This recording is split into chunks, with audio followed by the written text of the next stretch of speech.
19 in the West. Liberalism. Now, liberalism is a word that most Americans really don't understand. They don't actually know what it means. The root of it actually comes from the Latin word freedom. And in fact, liberalism is freedom. And it's about freedom, and particularly individual freedom. It's the liberalism in the phrase we often use without thinking, Western liberal democracy. And liberal is the key word in that phrase, Western liberal democracy.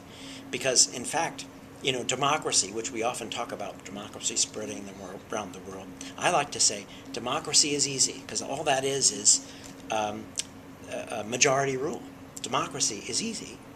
Liberalism is hard. Because, in fact, majorities can be distinctly unliberal. The majority of people can elect a dictator. Such has happened numerous times, actually, in history. And the famous example, of course, is Adolf Hitler, who came to power in Germany through democratic means. But not liberal means. Liberalism is our issue. Now, the chapter 19 calls this the age of ideology, the 19th century, the age of ideology. And there are going to be several ideologies that we look at both this week and next week.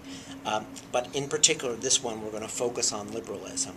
And in particular, we are going to explore the belief in individual freedom and tolerance, which are two of the key aspects of liberalism, that stemmed from all this long period of change that we've been looking at so far, going back to the Renaissance. Remember, the Renaissance, the Reformation, the Scientific Revolution, the Enlightenment, and then the rise of liberalism, particularly in the 19th century.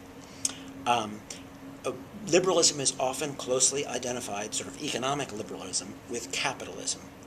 And we're also going to talk about this week and have some readings on it.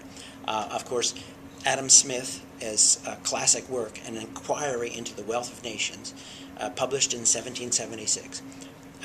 It's so appropriate that 1776 not only marked, of course, the Declaration of Independence, but also Adam Smith's An Inquiry into the Wealth of Nations, or often called just the Wealth of Nations, and one of the first practical applications of James Watt's steam engine. And so you'll see that liberalism also had its birth at the same time as industrialism, which we looked at last week, was also gathering ahead of steam, if you want to mix the metaphors, okay?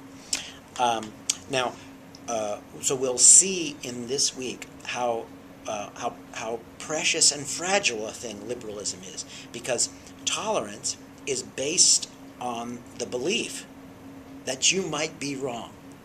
And when a man who thinks he might be wrong encounters a man who is sure he is not wrong, the man who is sure he is not wrong usually wins.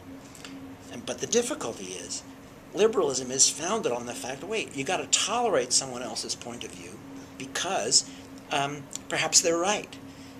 That's, in a way, it's the fragility of liberalism, because having a society that encourages alternate points of view is extraordinarily difficult.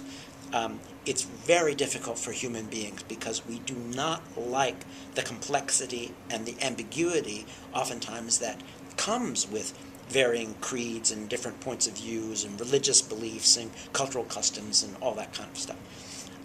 So liberalism is a fragile flower that needs, in a way, to be constantly pruned and protected and watered and fertilized and nurtured, because it is not it's an extraordinarily rare thing in human society. In fact, remember, as we said last week, that our human history had changed more in the last 250 years than the previous 250,000 in terms of industrialization. But you could also say it in terms of political liberalism, because this idea of political liberalism really never existed in the shape that we know it now before the end of the 18th century.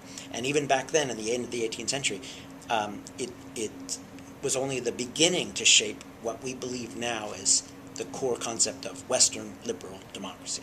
Okay, well, good luck with the readings this week, and do your best. Thank you.